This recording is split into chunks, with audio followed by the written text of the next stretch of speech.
Hello everybody, my name is Richard Vigorelli and this is the Vigorelli Institute. Now, this is part 2 of a series on blood that I'm doing. I just finished up literally 2 seconds ago, the scientific interpretation of it. Now we're going into the fantasy bit about blood. This is where it gets fun. Also, the nerd in me is very happy right now, so there. Yeah. Alrighty, so one of the things that actually inspired this series is a TV show that came out of Australia.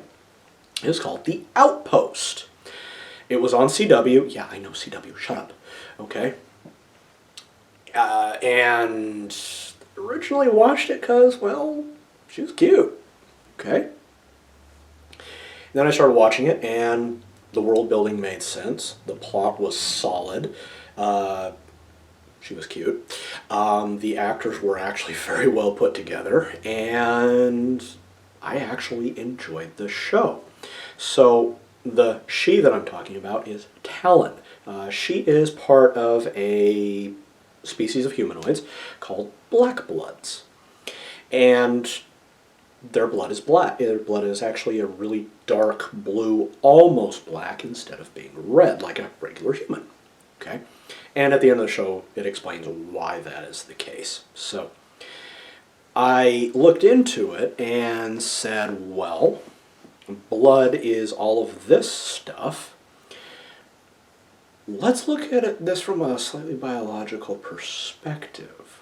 What would this actually be like? Okay? And that was the first one. So, looking at humanoid species in fantasy and sci-fi that have different colored blood tells me a lot about the way their species interacts with the world. Okay? So the black bloods, well, dark blue bloods from the Outpost, like Miss Talon, their hemoglobin is likely based on nickel, cobalt, or maybe zinc, because those metals oxidize blue. Okay? And if it's in a deep enough concentration, it could appear black very easily. So, let's pop over to Star Trek. Ba-boom. And let's look at the Vulcans and their cousins, the Romulans. Their blood is green. Which, if you understand that, the whole warbird thing with it being green, it's basically a giant bird drenched in blood. Yeah, that's not terrifying. Okay. The reason for that is, and it is actually set out in Star Trek lore from the original series, by Spock himself, that his ancestors evolved in a sea laden with copper, not iron. Okay? So the creature that gave rise to the Vulcan and subsequently the Romulan have copper-based blood instead of iron-based blood like humans. Okay? Now the Klingons have red blood as far as we know. Yes, I'm 99% certain that they do.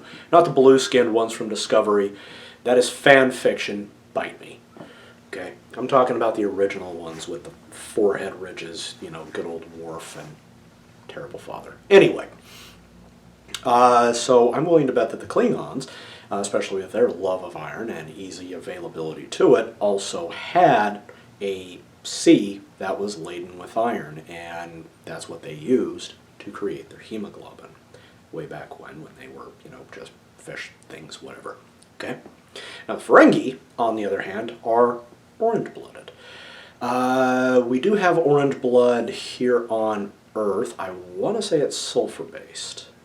Okay? But I'm probably wrong, and I can't remember what it is. Anyway, sulfur is also not a metal. It's, I want to say, no, transitory metal? I used to have all of these memorized. If you know, put that in the comments, please, and thank you. Okay, so with all of that in mind, and with my knowledge of Chinese medicine, and Western medicine for that matter, I actually highly doubt that any species that has different colored blood, even if it's the same basic body plan as another species, such as, say, human, could actually interbreed with them. Because, well, I kind of doubt anything would fit together. I'm not talking just mechanically, I'm also talking biochemically. The blood is just so intrinsic to what you can do that I highly, highly doubt a baby could be made, and if it was made, that it would be even viable, as in capable of reproducing once it reaches adulthood. Okay? I highly doubt it. But, you know, it does make for an interesting story, I guess. Oh, I kind of like, I like the Outpost, you know. Shoot me. Anyway, it's about all I have for you regarding blood in fantasy. If you want me to do a little bit more, feel free to throw that into the comments. Also, if you're new to the channel, hit that big red subscribe button and leave a like if you could, please, and thank you. If you want to get in touch with me directly, feel free to visit my website at vigintmed.com. That stands for Vigorelli Integrated Medicine, and I'm just linking that in here, even though this is technically not a medical video. Too bad. Okay. If you want to support my work, feel free to visit me on Patreon, starting at the second tier, which is $2. You can go ahead and make suggestions for videos such as this one, and I will also be mentioning you in that video. Okay, so take care, guys. Bye-bye.